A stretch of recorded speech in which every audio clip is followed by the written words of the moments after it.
Ahoj Julo, som rád, že ťa opäť vidím a dneska si sa rozhodol znova hovoriť o drahom ERP. Prečo?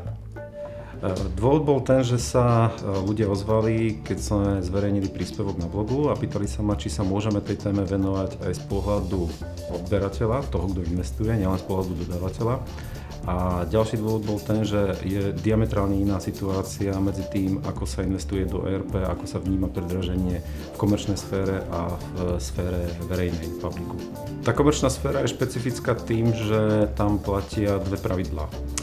Na to, aby akýkoľvek subjekt fungoval, si musí zarobiť peniaze na jeho náklady, na jeho fixné náklady. A druhá vec, pokiaľ investuje, tak sa snaží, aby tá investícia sa vrátila aj so ziskom.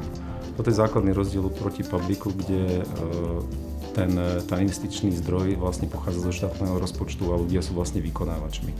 Čiže v komerčnej sfére naozaj podnikateľ rozmýšľa o tom, či investuje naozaj len do nejakého nutného zla, kúpi si ERP systém na to, aby si pokryl svoju fixnú potrebu účtovať a odvádzať dane, alebo či to vezme z pohľadu toho, že je to investícia, ktorá by sa mala vrátiť s ziskom a chce, aby nejakým spôsobom tú investíciu zhodnotil. Možno za 3, za 4 roky, ale mala by priniesť vlastne nejaký užitok. Takže toto je základný rozdiel.